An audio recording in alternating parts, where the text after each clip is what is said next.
mom Kind of. yesterday. Is it kind of like that? Yes. We're live now, Claire. Okay, this is my name is PeteKane. I'm Podcast Pete and a high performance lifestyle coach, and we have a special guest, a young lady who is serving our seniors. And whenever we have people that serve our seniors, we want to bring them front and center to our community, to our audience, so you can see what's possible out there to help your mom and dad. So, Claire, tell our viewers who you are, what you do, and who you serve, and then we'll get into our podcast. Hi, Pete. Thank you so much for having me. My name is Claire, as you said. I am a mom, I am a wife, and I am a daughter, a child of God, most of all, and a disciple of Christ. Mm-hmm. What I do, I just started a business. I'm trying to build up a business of preparing and serving meals to people. There are so many people who are not able to cook for themselves or who are too busy, who don't have time to cook. And that's the service I'm offering: prepping meals, healthy, affordable, and delicious meals for those people. And my Mm-hmm. focus is on our seniors, because I believe our seniors, we owe them our lives. Everything we are today, everything that we Mm-hmm. can do, it's thanks to them, because our seniors means our parents, our fathers, our mothers, our aunts, our uncles, our teachers. So everything that we are today is thanks to our seniors. So I believe that at this stage of my life, I want to do something. Yes, making a living, but serving our seniors. Ooh, I love that. I spent almost 2 years at Overture, which was 55 and older. And I remember a couple things. And one is when people they were playing cards or doing things, they had to think about going back to their place and prepare a meal. It was like dread. you know, Making meals for one person is not sometimes when you're used to doing it for a family. Now you're just making it for one or two. There's not that excitement. So when did you really start leaning into the cooking process? You said it was a passion. So at what age of your life did you just take a liking and love cooking? Actually, I started liking it since I was young. I was maybe beginning of middle school Mhm. with my mother. She was a great cook. So I Mhm. would sit close to her and watching. And I grew up loving to cook. I started to cook for my family when I was young. And when I had my own family, of course, I'm the cook of the house. And all the gatherings, friends and family, they come to my house. I've been cooking for people for more than 30 years, and everybody loves my food. So, like I said a few minutes ago, I said at this stage of my life, because I'm getting older, I'm not that old, but I am. I was thinking of changing what I do. I've been doing many things in my life. I was in Mhm. radio broadcasting. I was in nonprofit, immigration, refugee, helping refugees to settle. I was in a nonprofit that helped homeless pregnant women to find them shelter and all that they need. So at this time, I said, my family and my friends, they have always told me that, why don't you do something with your cooking? Try to do something. Try to do a business, even a restaurant. But all those years, I was not ready. I think the Mhm. children were still younger. So at this time, uh, while I was transitioning, because like I said, I was transitioning from one job to another. I thought at this stage of my life, I would like to put in use my cooking skills, and Mhm. again focusing on our seniors, because I think, because I'm getting older, I'm thinking of myself too. A few years from now, I will need what I am offering to help our seniors. So Mhm. that's how I came to deciding on doing that. Ooh, that's so beautiful. one door shuts and another door will open up. Tell us about, you know, I know just briefly, having gone to lunch with you and gotten to know you, that all of a sudden you find yourself in DC doing something in radio, and budget cuts, different changes kind of shut that door. So, what was your thought when that door shut, and now you're thinking, all right, that door is shut. What else am I going to do? What was that thought process like that you might share with our community? Yes, that thought process is for many, many people who faced that challenge of having their organizations shut down because of a budget cut. The thought was immediately thinking, what's next? How do I go back to my old job as a radio broadcaster? It was an international radio, so we broadcasted in different languages. As you can tell by my accent, I speak 5 different languages. So that radio was particular. Then there are no 2 radios like that in the country. So there was no way to going back to exactly what I was doing. So I had to think of something else. So speaking with my husband, my children, my friends, and then they said, cooking. You love to cook. You know how to cook. Your food is good. And that's how I came up with the idea. I said, let me try. Let me try cooking. Let me try using my skills and selling the foods. And that's really simple. That's how I came up with the idea, because that door was shut and there was no way of going back to the same job, because there was no other radio like that in the whole country. So I had to come up with something, and fortunately I had these skills and this passion of cooking for people, and I thought of doing that. Ooh, that's so beautiful. I struggle with one language, and so you have 5 languages that you speak. Tell our viewers, like, what are the 5 languages, and how did you get motivated to learn so many languages? Motivated, it was not a choice. It was like it came naturally. I am Mm-hmm. originally from Africa, from East Africa. So in Africa, we have different languages. We have our own language Mm-hmm. from where I'm born. But in Africa, there are so many different languages depending on the ethnic groups, on countries. It's not like here in America, there's only one language, it's English for the whole country. So we have different languages. And there, when you live in your country, you grow up in a neighborhood, usually there are people who came from neighboring countries who came to live in our country. So you grow up, you find yourself growing up with children from other countries, neighboring countries, so who don't speak the same language as you. So being a child, it's very easy to pick up languages when you're playing. So that's how I picked up. My own language is Kirundi. It's called Kirundi because I am from a country called Burundi. It's in East Africa.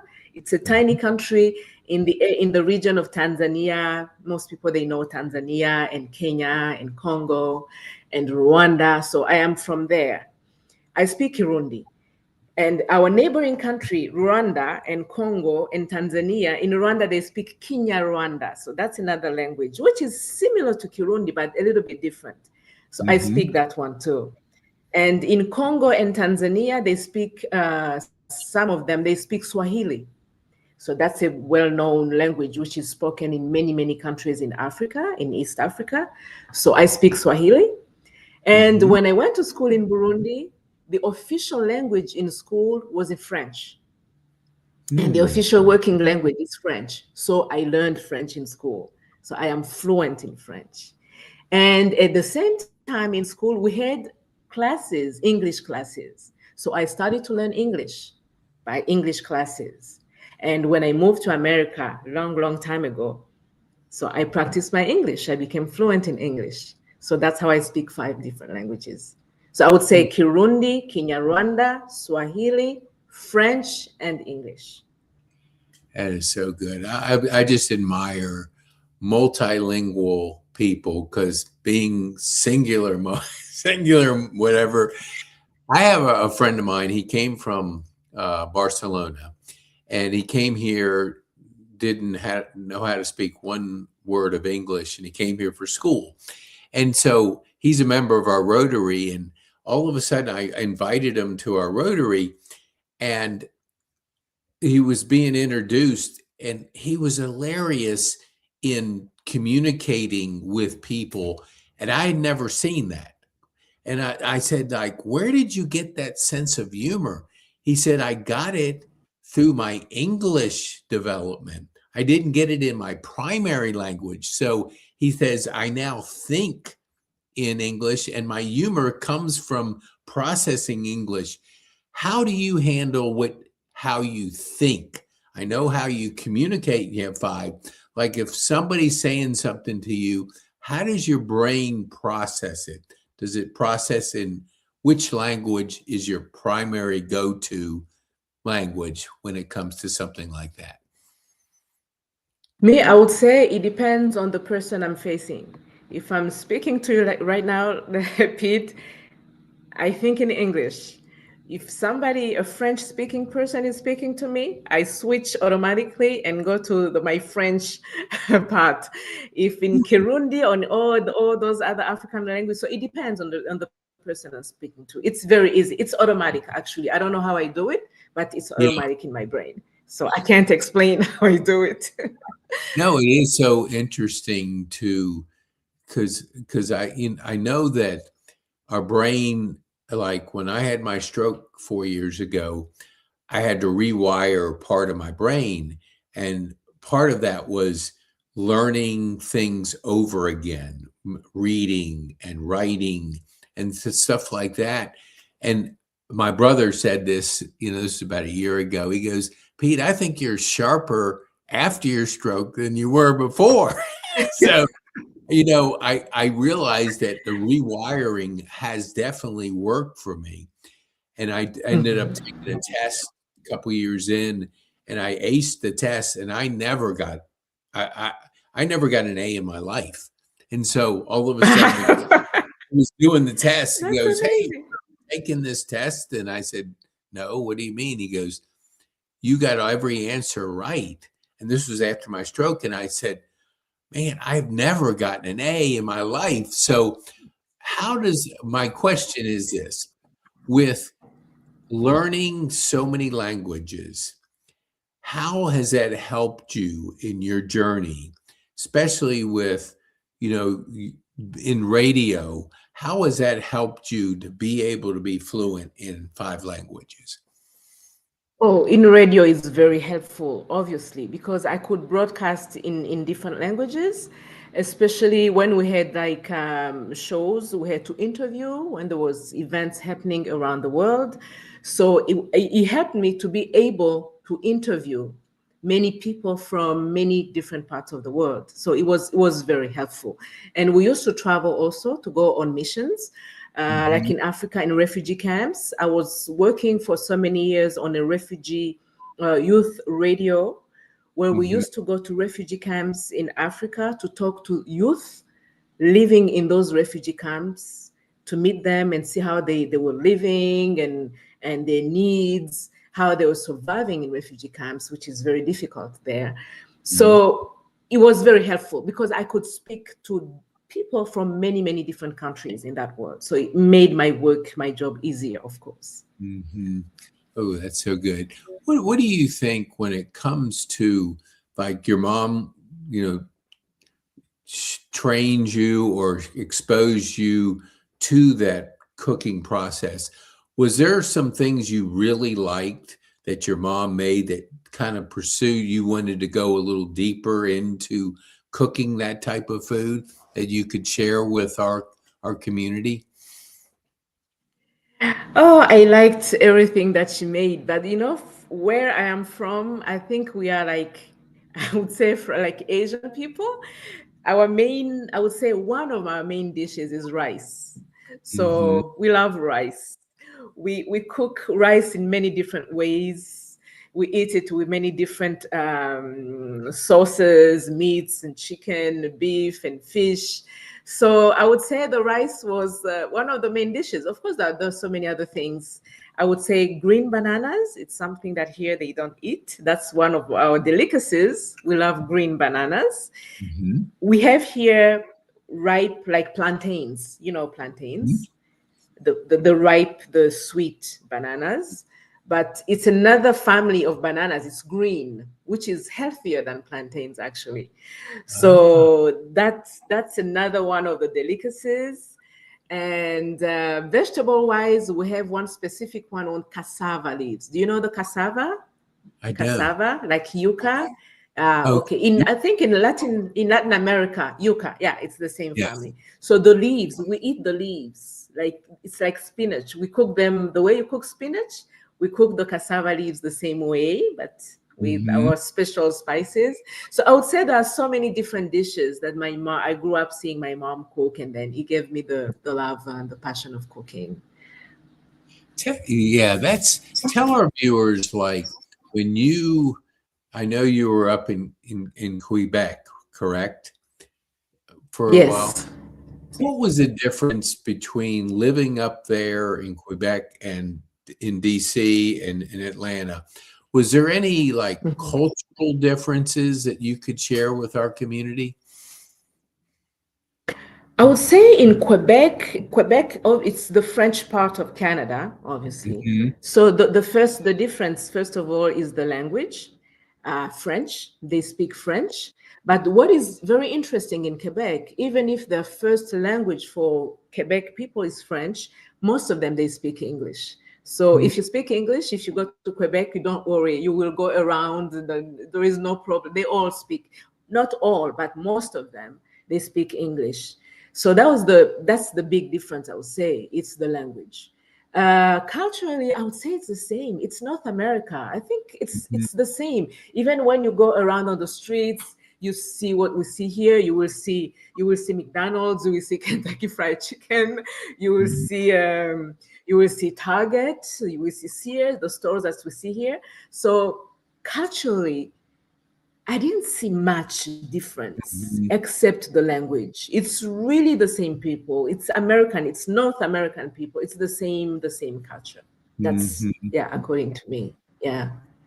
And another thing, one thing that's of course different besides the culture, it's the weather. It's the weather. It's extremely cold in Quebec. So the winters are very harsh. The snow can have inches, the ice, and it lasts very long, at least 4 to 5 months. So they have long winters and very cold winters and very snowy winters. So that is the difference that I saw: the language and the weather. The rest, to me, I think is similar. Yeah, it's awesome. What do you think? Because we have done, I don't know, 300-400 podcasts, and I see patterns. And I was interviewing a gentleman younger from my church, and I always noticed him and his wife are like really happy people. I mean, to the point that you noticed it. And then on the podcast, he said, we don't even have a TV. We don't do social media. And the average person in America watches 4 hours of TV a day and scrolls like 2.5 hours of like TikTok videos, which is consuming other people's lives. How does Claire handle the distraction of all that? And how do you stay creative to be able to, create Claire's journey versus consuming other people's life? I would say, yes, the TV, the screens, that's a big issue. I would say it's very helpful in so many ways, but it's also can be kind of harmful too. So I try to balance, because I would not say that I never watch TV. I don't have a TV in my house. I have a TV. I watch TV, but I try to watch to be careful what I watch. I try Mhm. to stay away from negative things. Me, like I said, I am a Christian. I am a recently born again Christian. So I spend much of my time watching positive teachings from different preachers that speak to me. So, Mhm. and those teachings really they teach about everything in life, how to live like Christ. When you follow Christ, everything will be perfect. Unfortunately, we can't be like him, but we strive to be like him. So, those are the teachings that I try to watch to motivate me, and also, I try to watch documentaries about business people, Mhm. those who started very small, with maybe no hope of getting something out of it. But Mhm. because of their persistence, their motivation, their belief in themselves, and the support also. So I watch those documentaries to inspire me to say that I can do like them, who started very small and now they're extremely successful. So I try to watch those kinds of things. But of course, sometimes you stray away a little bit, you see something, but I try. I do my best to watch positive things that build me, that teach me, that encourage me, because there's so many things out there that discourage people. Yeah. So yeah, that's what I try to do. No, it is because I the person was Lucas. He is, and he told me he learned a lot of his English through watching TV and just, zeroing in on the words and kind of repeating them. So he was using it, like you said, a learning experience as opposed to just maybe the other way. What do you think when you are watching these documentaries? Have you seen a common theme or two that you have taken away personally in, people's journeys that have helped them be successful? The common theme I would say is to believe in your dream, Mm, to have something that you want to do. And one day, it might take years before you, like me, before you decide to work doing something that you love, your passion. But once you decide to do it, you have to believe in it, because there are so many things that can discourage you. Starting by people around you who say, oh, you can't do that. Oh, it's difficult. Oh, so there are many things which can discourage you. But I think the common thing is to mm, believe and to stay focused and to stay motivated and to work hard. Of course, you have to work mm. hard and believe in your dream. Yeah, that's the common thing I saw. That is so good. What are some habits that you have found that have served Claire that you have been doing in the last few years that you could share with our community that has helped you grow? The habits, I would say again, is trying to stay focused and on what is positive. Hmm. The habits is to try to listen to everybody who has a good story to tell, a positive story to tell. And the habits also, me personally, I would say, is within my family, to stay very connected to my family. Hmm. Yeah, that's one thing that keeps me going, that keeps me focused, that keeps me supported. I feel that I can achieve anything with them around me. So yeah, that I think that's what I would share. Otherwise, Right. it's the daily lives. But the habits is to try to stay positive. That's what I focus on, really, to stay positive, because this world, we can see what happens around the world on TV, in the news. So we have to stay Hmm. hopeful, and stay grounded also in the word of God. That personally, that helps me. It helps me. It guides me a lot in what I do.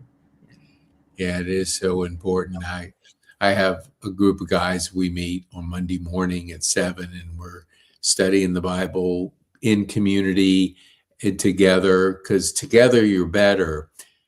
Let me ask you, when it comes to traditions, what tradition have you been able to share with your kids that you might be able to share with our community that is what's special to you? Is there anything that you have intentionally tried to communicate to them based on what you have enjoyed growing up with your family?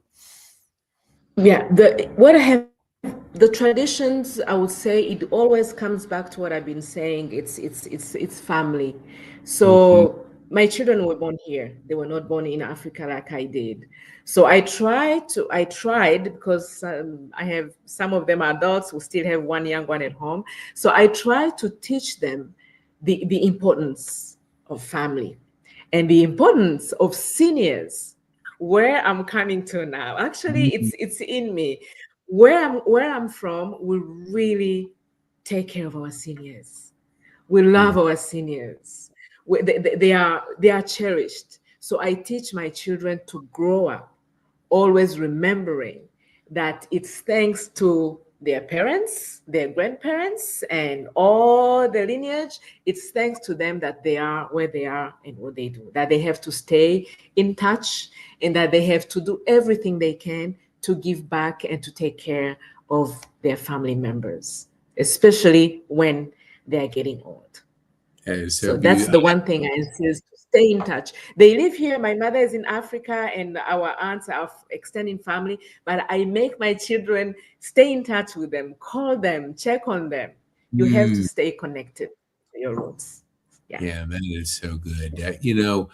I've seen here as people move away, they're kind of disconnected with their family unit. So you almost have to be intentional, like you're saying, make those phone calls, do those things because we all have 24 hours. How we spend those 24 hours by prioritizing, calling mom and dad, checking in with family, and doing that so important. So what do you think when That's it very important. I'm yes, it sorry. That's is. very important. I will never stress that enough. It's very important to stay connected to our parents, our family members, especially those who are getting old. Yes. There was a gentleman, and I'll introduce you to him, but Leonard Abbott, and he has a company. He services his seniors, but he also brings younger people together with seniors. So he wants to bridge the ones that aren't getting that intentional focus like you've described. He brings them together so they can see the benefits of taking care of the seniors. Maybe they didn't grow up with a mom and dad that put that emphasis on it, but he's creating an environment that will allow them to see the beauty of connecting with seniors and learning both ways because the younger people know technology, the seniors have that wisdom from life. So together it makes for a great, but he's doing it intentionally. What would you say, like in your journey, when you went into something new, how did you approach a new venture in your life, and what did you do? How did you learn from that new adventure? Because the reason I'm asking is I went to my 50th high school reunion and people were saying, "Hey, Pete, when are you going to retire?" And I said, "Never, never." Because I saw it close hand is if we don't stay connected, we don't have meaningful purpose, we don't develop those relationships, we just go downhill.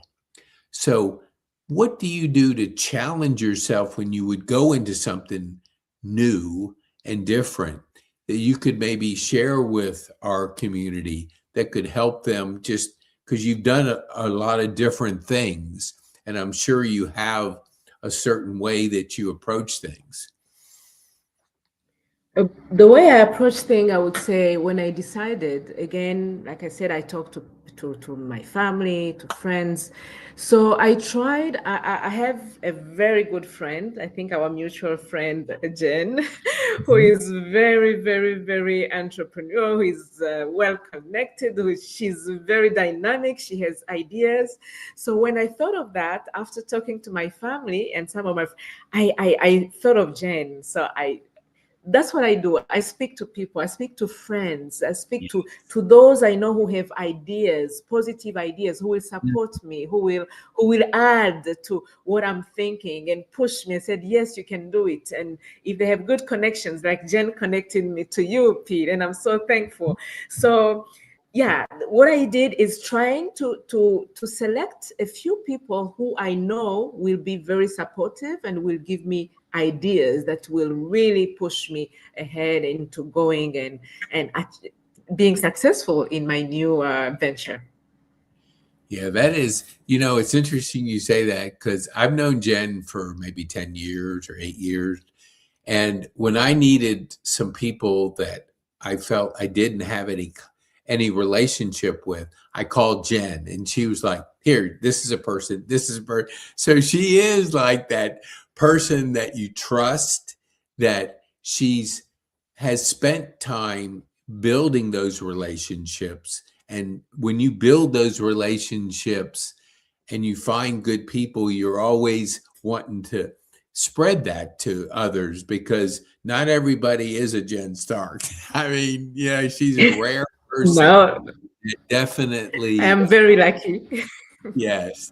Well, I want to be respectful of your time, Claire.